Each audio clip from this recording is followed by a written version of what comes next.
दोस्तों एक ऐसा बिजनेस जो अभी के समय में बहुत सारे लोगों का जीवन बदल रहा है, बहुत ही अच्छा मुनाफा दे रहा है। या तो आप शहर में रहते हो या गांव में रहते हो या छोटे से एरिया में भी रहते हो, कहीं पे भी आप रहते हो, इस वीडियो में मैं जिस बिजनेस अपॉर्चुनिटी के बारे में बात करने वाला हूं, आप आसानी से लगभग 2 लाख रुपए तक इन्वेस्टमेंट करके इस बिजनेस की शुरुआत करके कहीं ना कहीं आप महीने का लगभग 1 लाख रुपए तक का अर्निंग कर सकते हैं। जी हाँ, मैं बात कर रहा हूँ इंटरलॉकिंग ब्रिक्स। कुछ लोग इसे पेबल ब्लॉक्स ईंट के नाम से भी जानते हैं। इस वीडियो के माध्यम से हम इस बिजनेस के लिए हम लोग बात करने वाले हैं, इसके डिमांड्स कहाँ कहाँ पे हैं, इसमें कितने प्रकार की रॉ मटेरियल्स की आवश्यकता होती है, इस ईंट को बनाने के लिए कितने मशीन्स की आवश्यकता होती है, कितने एरिया चाहिए होता है सेटअप के लिए, इसकी सेल्स और मार्केटिंग आप कब कैसे कहाँ कहाँ कर सकते हैं, इस बिजनेस को शुरू करने के लिए टोटल इन्वेस्टमेंट आपका कितना लग सकता है, और लास्ट में हम लोग बात करेंगे इसमें प्रॉफिट मार्जिन्स का परसेंटेज और एक किट बनाने का लगभग कॉस्टिंग कितना आता है। मतलब कुल मिला के इस बिजनेस की सारी जानकारी आपको एक वीडियो के माध्यम से मिलने वाली है। तो दोस्तों कहीं ना कहीं अगर आप इस चैनल पर नए हैं और अभी तक सब्सक्राइब नहीं किए हैं तो आपको मैं बता दूं, मैं ऐसे ही कमाल के बिजनेस रिलेटेड वीडियोज इस चैनल पर लाते रहता हूं। तो आप चाहें तो इस चैनल को सब्सक्राइब कर सकते हैं। तो बिना देर किए हुए चलिए इस वीडियो की शुरुआत करते हैं। दोस्तों अगर पेबल ब्लॉक ईंट के डिमांड के बारे में बात करें तो सबसे पहले आपको बता दूं कि ये अलग अलग थिकनेस के साथ आते हैं, जैसे कि 40 mm हो सकता है, 60 mm हो सकता है, 70 mm हो सकता है। वहीं साइज की बात करें तो ये डम्बलर शेप में भी आते हैं, ट्राइंगुलर हो गया, रेक्टेंगुलर हो गया, स्क्वायर शेप हो गया, हेक्सागोनल हो गया, ऐसे बहुत सारे शेप में ये उपलब्ध है मार्केट में डिमांड और रिक्वायरमेंट के हिसाब से। वहीं आपने इसके देखा हो कहीं ना कहीं ये पार्किंग एरिया में बहुत अच्छे लेवल पे इस्तेमाल किए जाते हैं, चाहे ज़मीन सतह बनाने के लिए, जैसे कि आपने पेट्रोल पंप पे कहीं ना कहीं देखा होगा। वहीं स्कूल्स की जो फील्ड होते हैं या आगे की जो एरिया होते हैं वहाँ पे होता है, कहीं नया दुकान खुलता है, मॉल खुलता है, वहाँ पे इसकी इस्तेमाल किया जाता है। प्राइवेट ऑफिसेज हो गया, कॉलेज हो गया, वहाँ पे बड़े लेवल पे इसके इस्तेमाल किए जाते हैं। सरकारी में गवर्नमेंट टेंडर्स में निकलते हैं, बड़े बल्क में आपको यहाँ से रिक्वायरमेंट मिल सकता है। यहाँ इवन दो सरकारी जो ऑफिसेज हो सकते हैं, बहुत सारे एरिया में ऑफिसेज है, तो सरकारी ऑफिसेज हो चाहे किसी भी डिपार्टमेंट का, या फिर सरकारी जो स्कूल्स और कॉलेजेज है, वहाँ पे भी बड़े पैमाने पे पेबल ब्लॉक ये जो इंटरलॉकिंग ब्लॉक्स है इसका अभी के समय में डिमांड है, और जो समय के साथ इसकी जो डिमांड है कहीं ना कहीं बढ़ते जा रही है। तो अगर आप इस बिजनेस में आ रहे हैं तो आपके लिए ये सुनहरा मौसम और मौका हो सकता है। दोस्तों अगर इस बिजनेस में इस्तेमाल होने वाले रॉ मटेरियल के बारे में बात करें तो सबसे पहले इसमें चाहिए होता है बजरी, जो कुछ लोग इसे गिट्टी के भी नाम से जानते हैं, जिसकी साइज लगभग 5 से 10 mm के बीच होती है। उसके बाद आपको चाहिए सीमेंट, और इस चीज़ को मिक्स करने के लिए जो हम मशीन वाले सेक्शन में बात करेंगे, इसके साथ साथ आपको इलेक्ट्रिसिटी चाहिए जो इस पूरे मशीन को रन कर सके, और आपके पास एक एरिया होना चाहिए जो शेड में हो, कम से कम 30 बाई 30 स्क्वायर फीट का आपका ये शेड होना चाहिए। बाकी और भी आपको एरिया की आवश्यकता पड़ सकती है जहां पे आप इस ईंट को लगा के या जमा के रख सकते हैं। दोस्तों अगर इस बिजनेस में इस्तेमाल होने वाले मशीन के बारे में बात करें तो सबसे पहले आपको कंक्रीट मिक्सर मशीन की आवश्यकता होगी, जो कहीं ना कहीं आपने कहीं ना कहीं अपने एरिया में देखा होगा। ये तो चाहे तो आप इसे मोटर या फिर जनरेटर से भी ऑपरेट कर सकते हैं। उसके बाद आपको केमिकल हार्डनर ड्रम की आवश्यकता होगी, कलर जो मिक्सर मशीन चाहिए होता है। उसके बाद आपको लगभग माउल्ड सेट चाहिए कि किस शेप और किस ढांचे या किस कैसा आपको ये बनाने हैं। उसके लिए लगभग आपको 2000 के आसपास शुरुआती में आप ढांचे के साथ शुरुआत कर सकते हैं, और बाद में आपको एक अनमाउल्ड चाहिए होगा। या तो आप मशीन भी ले सकते हैं या कहीं ना कहीं वाइब्रेटिंग टेबल में भी आजकल मिलने लगे हैं।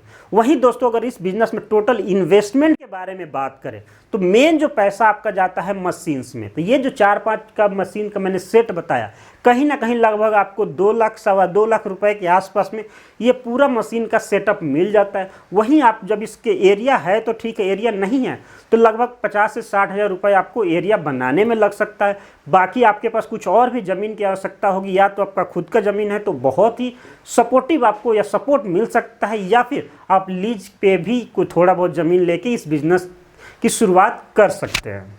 दोस्तों एक बार जब आपके ब्लॉक्स बन के तैयार हो जाते हैं तो अगला जो सवाल आता है कि कैसे बेचे, किसको बेचे। तो सबसे पहले आपके एरिया के जो बिल्डर्स हो गए, जो घर या मॉल या कोई और प्रॉपर्टी बनाते हैं, उनसे संपर्क कर सकते हैं। उसके बाद बिल्डर के साथ साथ जो मिस्त्री होते हैं आपके एरिया में, उनसे बात कर सकते हैं कि कहीं भी वो घर बनाने जाए, अगर इसकी रिक्वायरमेंट पड़ता है तो उनको आप अप्रोच कर सकते हैं कमीशन बेस पे। इसके साथ साथ जहाँ पे बिल्डिंग मटेरियल के सामान बिके जाते हैं, जैसे कि छड़, गिट्टी, बालू, सीमेंट, ऐसे दुकान पे भी आप अपने कुछ सैंपल्स रखवा सकते हैं। इसके साथ साथ जो आप देखिए कि कितने एक्टिव लेबर है आपके एरिया में जो घर बनाने वाले जहाँ भी प्रोजेक्ट होते हैं वहाँ पे काम करते हैं, उनसे बात कर सकते हैं। इवन तो आप अपना विजिटिंग कार्ड भी बना सकते हैं कि कहीं भी जा रहे हैं तो विजिटिंग कार्ड आप लोगों को ज़रूर दे सके। तो ये सारे कुछ चैनल्स होगा जहाँ पे आप अपने ब्लॉग्स की प्रमोशंस कर सकते हैं। वहीं इस बिज़नेस के लिए लाइसेंस के बारे में बात करें तो शुरुआती स्तर पे आपको जीएसटी और एमएसएमई आधार का नंबर लेना पड़ेगा। उसके साथ साथ आपको, क्योंकि ये बिजनेस है तो कमर्शियल इलेक्ट्रिसिटी की आवश्यकता होगी और इसमें पॉल्यूशन से बचने के लिए पॉल्यूशन कंट्रोल बोर्ड से भी आपको सर्टिफिकेट लेके इस बिजनेस की शुरुआत कर सकते हैं। दोस्तों अब जो लास्ट पॉइंट आता है, सबसे इंटरेस्टिंग पॉइंट आता है कि इस बिजनेस में प्रॉफिट मार्जिन्स कितना है और कैसे है। तो सबसे पहले अगर बात करें इसकी कॉस्टिंग के लिए, अगर 1 ईंट पे बात करें तो आपका machinery cost, electricity cost, labour cost, सारे कॉस्ट मिला के कहीं ना कहीं आपको 1 ईंट बनाने का जो खर्चा आ जाता है लगभग 5 से 7 रुपए के आसपास तक 1 ईंट बन के तैयार हो जाता है। वहीं एक दिन में अगर इस सेटअप के साथ अगर काम करते हैं तो एक दिन में लगभग 1500 से 2000 ईंट के आसपास तक बन जाता है। और उसको सेल के लिए बात करें तो जो सेलिंग का जो खर्चा होगा आराम से आप 10 रुपए के आसपास तक अपने जो वेयर हाउस है या फिर जहाँ पे प्लांट है वहाँ से सेल कर सकते हैं। वहीं अगर आपको ट्रांसपोर्टेशन भी खुद देना पड़े तो 10 से बढ़ा के आप 12 रुपये प्रति ईंट के माध्यम से बेच सकते हैं। तो और परसेंटेज की बात करें तो कैसे भी किसी भी सिनेरियो में और थोड़ा बहुत वेस्टेज भी होता है, ईंट फूट भी जाते हैं, तो इन सब चीज़ों को कंसीडर करके आराम से आप 25% से लेकर 45% तक का इस बिजनेस में मुनाफा कर सकते हैं, जो काफ़ी अच्छा होता है एज कम्पेयर टू बाकी बिजनेस के मुकाबले, क्योंकि इसमें आपका कुछ खराब नहीं जैसा होने वाला कुछ नहीं है और बहुत ही सुपर और प्रॉफिटेबल बिजनेस है। और उसके बारे में दोस्तों बात करिए, जो जितना चीज़ मैं बताया मशीन्स आप कहीं ना कहीं इंडिया मार्ट पे भी मिलता है, बहुत सारे आपके एरिया में सप्लायर्स भी होंगे, यूट्यूब पे भी आप सर्च कर सकते हैं, बहुत सारे सप्लायर्स हैं जिनसे आप पूरा ये मशीन का सेटअप लेके आप उनके पास जाकर ट्रेनिंग भी करके इस बिज़नेस की शुरुआत कर सकते हैं। तो दोस्तों आशा करता हूँ ये वीडियो आपको पसंद आया होगा। कहीं ना कहीं उनके लिए बहुत ही अच्छा बिजनेस है जो कम इन्वेस्टमेंट के साथ एक प्रॉफिटेबल बिजनेस शुरू करना चाहते हैं, साथ ही साथ किसी भी मौसम में वो सक्सेस रह सकता है। तो ये मौसम फ्री बिजनेस है, लो इन्वेस्टमेंट बिजनेस है और प्रॉफिटेबल बिजनेस है। वहीं मैन पावर आपको 3 से 4 लेबर चाहिए आपके यूनिट में और 1 से 2 लेबर आप लगा सकते हैं ट्रांसपोर्टेशन में।